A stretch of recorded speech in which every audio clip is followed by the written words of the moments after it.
여러분 안녕하세요. 오늘 제가 들려드릴 이야기는 정말 가슴이 뭉클해지는 해외 감동 사연이에요. 이 사연은 한국으로 일하러 온 베트남 여성 웅우엔 티린 씨의 사연입니다. 2025년 5월 인천의 작은 봉제 공장에서 일하는 25살 린 씨는 한국에 온 지 벌써 3년째였어요. 사실 린 씨가 한국에 오게 된 배경도 참 가슴 아픈 이야기예요. 베트남 꽝흥 아이성의 작은 바닷가 마을에서 태어난 그녀는 어릴 때부터 아버지 웅우엔 방 꽝 씨가 3대째 이어온 낡은 낚싯배로 바다에 나가는 모습을 보며 자랐어요. 새벽 4시면 어김없이 일어나 바다로 나가시는 아버지의 거친 손과 햇볕에 그을린 얼굴. 그 모든 게 가족을 위한 사랑이었죠.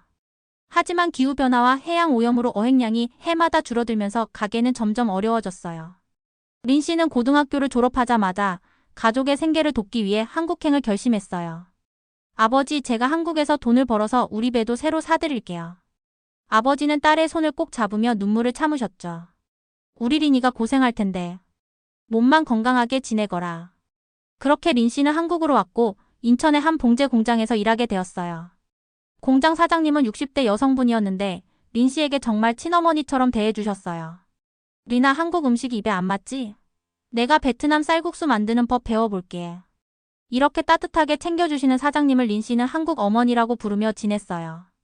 매달 버는 돈의 절반 이상을 고향으로 보내면서 린 씨는 아버지가 꽝흥 아이성 바닷가 마을에서 3대째 낚싯배로 생계를 이어가고 있다는 걸 늘 마음에 품고 있었어요. 때로는 밤늦게 재봉틀을 돌리다가 고향 생각에 눈물이 날 때도 있었지만 아버지가 새 배를 살 수 있을 때까지는 참아야지라며 이를 악물고 버텼어요. 한국에서의 생활이 쉽지만은 않았지만 린 씨에게는 꿈이 있었거든요. 아버지의 낡은 배를 새 배로 바꿔드리고 언젠가는 가족 모두가 편안하게 살 수 있는 그런 미래를 만드는 것이었어요. 그런데 어느 날 린 씨의 평범했던 일상이 완전히 뒤바뀌는 일이 일어났어요. 그날도 여느 때처럼 공장에서 늦은 시간까지 일하고 있는데 휴대폰으로 급한 영상통화가 걸려왔어요. 화면 속 사촌 오빠의 얼굴은 창백했고 뭔가 말을 잇지 못하더라고요. 리나, 아버지가 파라셀 바다에서 중국 배들한테 공격을 당하셨어. 순간 그녀의 귀가 멍해졌어요. 뭐라고? 공격. 지금 아버지는 어떻게 되신 거야? 화면을 돌린 오빠가 보여준 건 피범벅이 된 아버지의 오른팔과 붕대로 감긴 머리였어요. 사촌 오빠가 떨리는 목소리로 설명해주는 상황은 정말 충격적이었어요. 중국 민병대 선박들이 베트남 어선을 둘러싸고 새몽둥이로 폭행했고 아버지는 함께 조업하던 동료들을 구하려다 중상을 입으셨던 거예요. 아버지가 동료들을 구하려고 앞에 나서시다가 중국 사람들이 몽둥이로 오빠의 말이 끝나기도 전에 린 씨는 그 자리에서 주저앉고 말았어요. 3년 동안 쉴 새 없이 일해서 아버지의 낡은 낚싯배 수리비를 보냈던 그녀였는데 이제는 아버지의 생명조차 위협받는 상황을 멀리서 지켜볼 수밖에 없었어요. 그날 밤 린 씨는 잠을 이룰 수 없었어요. 아버지의 피범벅된 모습이 자꾸만 머릿속에 떠올랐거든요. 내가 여기서 이렇게 일하고 있는 동안 아버지는 한국 포털 뉴스를 검색하기 시작했어요. 그러다 우연히 한 기사를 보게 됐어요. 파라셀 군도 중국 민병대 베트남 어민 집단 폭행이라는 제목이었죠. 기사를 클릭해보니 영상도 있었는데 그 속에는 아버지와 같은 마을 어민들의 모습이 그대로 담겨 있었어요. 화면 속에서 베트남 어민들이 중국 민병대에게 무자비하게 폭행당하는 모습을 보며 린 씨는 주먹을 불끈 쥐었어요. 어떻게 이런 일이. 그런데 계속 기사를 읽어내려가다가 눈에 들어온 한 줄이 있었어요. 한국 해군 해경, 베트남 정부 요청으로 파라셀 해역 파견 결정. 그 순간 그녀의 가슴에 희미한 희망의 불씨가 타올랐어요. 한국이 우리 아버지의 바다를 지켜준다고? 린 씨는 급하게 더 많은 기사들을 찾아보기 시작했어요. 한국 정부가 베트남의 요청을 받아들여 해군과 해경을 파견한다는 소식이 여러 언론에서 보도되고 있었거든요. 사실 이런 일은 우리 바다에서도 계속 일어나고 있었어요. 린 씨가 아버지 걱정에 잠 못 이루고 있던 바로 그 시간, 2025년 봄. 제주 앞바다 마라도 남서쪽에서도 똑같은 일이 벌어지고 있었거든요. 새벽 레이더에 100여 척의 불법 중국 어선단이 포착됐어요. 이들은 밤을 틈타, 그리고 기상 악화를 틈타 게릴라식 침입을 시작한 거죠. 게다가 이번에는 더욱 교묘했어요. 선박식 별장치를 모두 꺼버리고 몰래 들어와서 ECM 범장망으로 어린 물고기까지 싹쓸이 하려는 심산이었거든요. 제주 해경 특수임무단 박성민 경감은 이미 이런 상황에 익숙해져 있었어요. 지난 몇 년간 수없이 많은 불법 어선들과 맞서 싸워왔거든요. 오늘도 싸움이다. 저 바다의 주인이 누군지 보여주자. 특수기동대 작전 브리핑을 마친 박 경감의 목소리는 단호했어요. 경비함정 5척, 항공기 2대, 그리고 특수기동대 단정팀이 출동했어요. 바다는 높게 출렁였지만 우리 단정은 파도를 가르며 빠르게 어선에 접근했죠.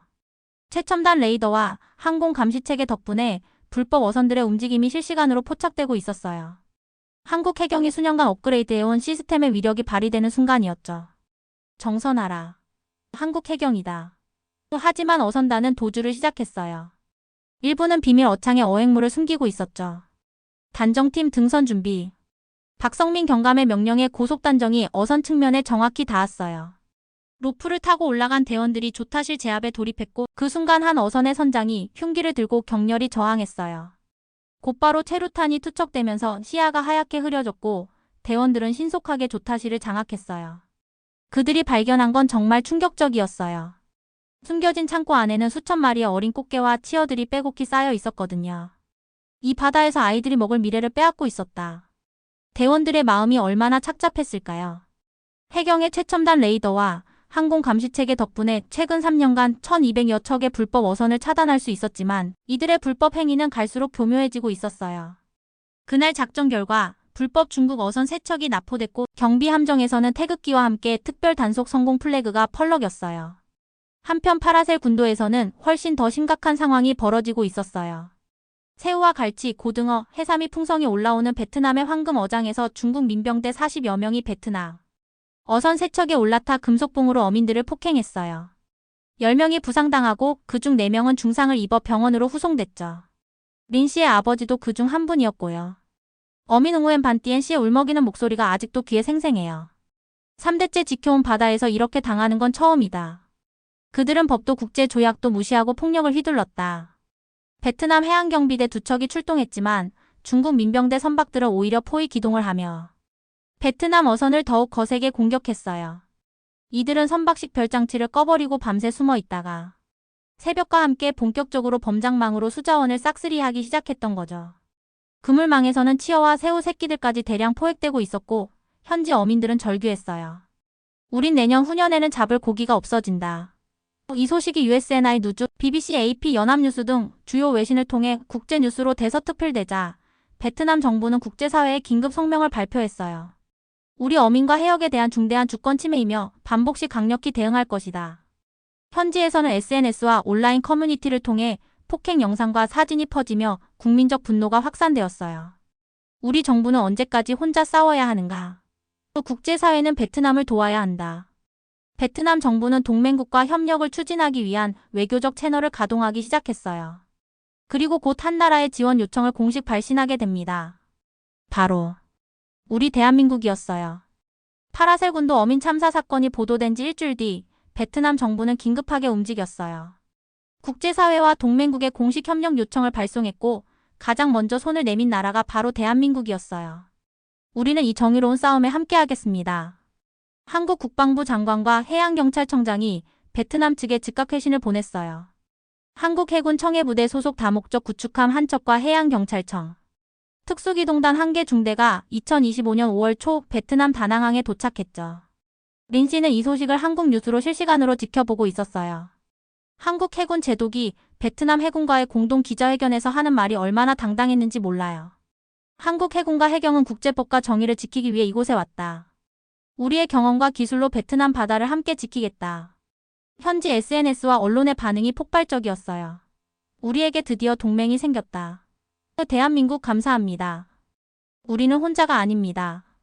린 씨는 공장에서 이 뉴스를 보며 눈물을 흘렸어요. 내가 일하고 있는 이 나라가 아버지를 구하러 가고 있구나. 드디어 2025년 5월 12일 새벽 역사적인 첫 공동작전이 시작됐어요. 파라셀 군도 북서 해역에서 중국 민병대 선박 25척과 불법 어선 40척이 또다시 포착됐거든요. 이번에는 달랐어요. 한국 해군 구축함과 한국 해경 특수기동단이 베트남 해군 해경과 함께 나선 거예요. 공동 대형으로 접근한다. 목표는 민병대 주력선 3척 우선 제압. 한국 해군 구축함에서 명령이 떨어졌어요. 최첨단 AESA 레이더가 민병대 주력선의 움직임을 실시간으로 추적했어요. 한국의 해양감시 기술력이 유감없이 발휘되는 순간이었죠. 한국 해경 특수기동단 고속단정 4척이 베트남 고속정과 함께 완벽한 협조하에 고속 침투했어요. 여기는 베트남 해군 대한민국 해군 공동해상작전부. 즉각 영해를 벗어나라. 정선 명령이 발령되자 중국 민병대는 강력하게 저항했어요. 물대포 발사, 고속기동, 심지어 베트남 어선을 향해 충돌 기동까지 시도했죠. 하지만 이번엔 상황이 완전히 달랐어요. 우리 한국 해군 구축함이 민병대 선박통신을 즉시 차단했고 한포경보 사격으로 강력하게 대응했어요. 한국 해경 특수기동단은 최루탄과 음향폭탄으로 민병대 주력선 조타시를 신속하게 제압했고요. 베트남 해경도 한국의 체계적인 작전 지원 하에 완벽하게 움직였어요. 결과는 대성공이었어요. 베트남 해경과 함께 민병대 주력선 3척을 납포하는 데 성공했거든요. 그동안 베트남이 혼자서는 감당하기 어려웠던 중국 민병대를 한국과의 연합작전으로 완전히 제압한 거예요. 이 소식이 AP, AFP, 로이터즈 등 주요 외신을 통해 실시간으로 보도되자 전 세계가 주목했어요. 대한민국 베트남 연합작전 파라셀 해역서. 중국 민병대 저지 성공 현지 SNS에서는 베트남 국민들의 환호가 폭발했어요. 우리에게 진짜 친구가 있었다. 대한민국 당신들이 영웅이다. 오늘 우리 바다에 정의가 돌아왔다. 베트남 총리의 특별 성명이 얼마나 감동적이었는지. 대한민국 해군과 해경의 용기와 연대의 깊은 감사를 표한다. 이번 협력은 아시아 해양정의 수호의 이정표가 될 것이다. 그리고 현재 어민 대표 웅우엠방 꽝씨가 기자회견에서 울먹이며 했던 말이 정말 가슴에 와 닿았어요. 이 바다에서 처음으로 우리는 중국 불법 선박을 몰아냈다. 한국 해군과 해경 여러분 평생 잊지 않겠다. 인천 봉제 공장에서 이 모든 소식을 지켜보던 린 씨는 눈물을 참을 수 없었어요. 한국 어머니라고 부르던 공장 사장님도 함께 뉴스를 보며 리나, 너희 아버지 이제 안전하시겠다. 우리 한국이 지켜드릴 거야 라며 그녀의 어깨를 토닥여 주셨어요. 그날 밤 린 씨는 고향에 전화를 걸었어요. 아버지의 목소리는 여전히 약하셨지만 이전과는 다른 희망이 느껴졌어요. 리나, 한국 배들이 와서 중국 놈들을 쫓아냈다더라. 우리 바다가 이제 안전해졌어. 아버지의 그 한마디에 린 씨는 3년간 쌓인 모든 그리움과 걱정이 한 번에 터져 나오는 것 같았어요. 이번 승리는 단발적 사건으로 끝나지 않았어요. 베트남과 한국 양국 정부는 즉각 장기 협력 강화에 나섰거든요. 2025년 5월 말 하노이에서 열린 한배 해양안보 정상회의에서 해양주권, 수호 및 해양범죄 대응을 위한 장기 협력 MOU를 체결하기로 합의했어요. 한국 해양경찰청장의 선언이 정말 자랑스러웠어요. 우리는 정의롭고 자유로운 바다를 위해 언제든 베트남과 함께할 것이다. 이 바다에 다시는 눈물 흘리는 어민이 없도록 만들겠다. 베트남 해양경비대 사령관도 화답했죠. 한국은 아시아에서 진정한 해양 동맹국이자 친구다. 함께 바다를 지켜낼 것이다. 이 협력의 구체적인 내용도 놀라웠어요. 이제 베트남과 한국은 해상 합동훈련을 연 2회로 확대하기로 했어요. 2025년 하반기부터 한국 해군 구축함과 베트남 해군 전투함이 합동 대민병대 대응 훈련을 실시할 예정이고요. 한국 해경 특수기동단과 베트남 해양경비대도 정례 합동훈련 체계를 구축해 나가기로 했어요. 여기서 끝이 아니었어요. 한국은 베트남의 최신 해양감시 레이더 기술도 지원하기로 했고 베트남 해경 요원들을 한국으로 초청해 특수작전 훈련도 실시하기로 했거든요. 더 놀라운 건 이 소식이 아시아 전체에 파급 효과를 가져왔다는 거예요. 필리핀, 말레이시아, 인도네시아 정부도 한국과 공동협력을 요청하기 시작했거든요. 필리핀 대통령은 공식 성명을 통해 대한민국의 해양정의 실현을 지지하며 우리도 함께하고 싶다고 밝혔어요.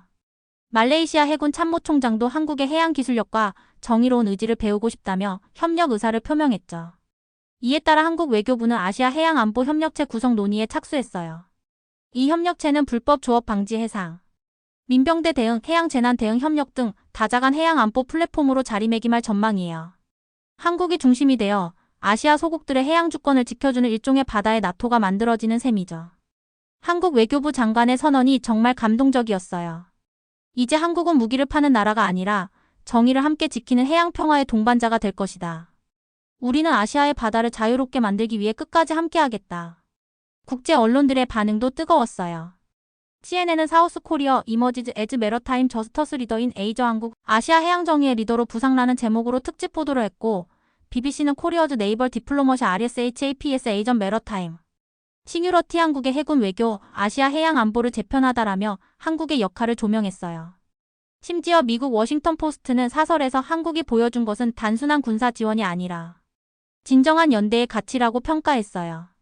베트남 하노이 시내에서는 한국 해군 해경을 환영하는 시민들의 깃발 물결이 이어졌어요. 우리의 바다를 지킨 대한민국 감사합니다. 작은 나라도 함께라면 큰 바다를 지킬 수 있다. 길거리 곳곳에서 태극기와 베트남 국기가 함께 펄럭이는 모습이 정말 감동적이었어요. 한 베트남 청년은 인터뷰에서 나는 오늘부터 한국을 형님 나라라고 부르겠다. 우리가 어려울 때 진짜로 도와준 나라니까라고 말하기도 했어요. 베트남 총리의 특별 연설이 지금도 가슴에 남아 있어요. 이번 한국과의 연합작전은 역사의 한 페이지에 남을 것이다. 우리 어민들이 웃을 수 있도록 해준 대한민국의 베트남 국민은 영원히 감사할 것이다. 그리고 우리는 이제 혼자가 아니라는 것을 안다. 바다에서 정의가 승리할 수 있다는 것을 보여준 대한민국과 함께라면 우리는 어떤 도전도 이겨낼 수 있다. 그리고 인천 봉제 공장의 린 씨. 그녀에게도 놀라운 변화가 일어났어요. 이번 사건 이후 베트남 정부는 한국에서 일하는 베트남 근로자들을 위한 특별 지원 프로그램을 만들었거든요. 린 씨는 그 첫 번째 수혜자가 되어 한국어 교육과 기술 연수를 받을 수 있게 됐어요. 내가 더 열심히 공부해서 한국과 베트남을 잇는 다리 역할을 하고 싶어요라고 그녀는 말했어요. 아버지도 이제 세배를 장만할 수 있게 됐고 무엇보다 안전하게 조업할 수 있게 됐어요. 몇 달 후 린 씨는 한국 정부로부터 특별한 초청을 받았어요. 한배 해양협력 기념식에 베트남 근로자 대표로 참석해 달라는 것이었어요. 그날 린 씨는 정말 당당하게 무대에 올라 이렇게 말했어요. 저는 한국에서 3년간 일하면서 이 나라의 따뜻함을 느꼈습니다. 그리고 이번에는 한국이 제 조국의 바다까지 지켜준다는 것을 알게 됐어요. 한국은 정말 위대한 나라입니다. 저도 언젠가는 두 나라를 잇는 일을 하고 싶어요. 그녀의 연설이 끝나자 회장에는 뜨거운 박수가 쏟아졌어요. 여러분, 이것이 바로 우리 대한민국의 진짜 모습이에요. 한국 해군과 해경의 한포 사격이 울렸던 파라셀 군도. 바다는 이제 다시 아시아 해양 정의의 물결로 물들고 있어요. 바다는 오늘도 말하고 있어요. 정의는 멀리 있지 않다. 함께 지키면 가까운 곳에 있다. 그리고 그 중심에는 지금 우리 대한민국의 깃발이 당당히 펄럭이고 있답니다. 우리나라가 단순히 경제 강국이 아니라 진정한 정의와 평화의 수호자라는 것을 전 세계가 인정하고 있어요. 오늘 린 씨의 사연이 여러분께도 감동이 되셨다면 잠깐만 시간을 내어주세요. 1분만 할애해서 구독 버튼과 좋아요 버튼을 눌러주시면 정말 감사하겠어요. 여러분의 작은 관심이 더 많은 감동적인 해외 사연들을 이감스 채널에서 만나실 수 있게 해주거든요. 다음에도 이런 따뜻하고 의미 있는 이야기들로 또 찾아뵐게요. 감사합니다.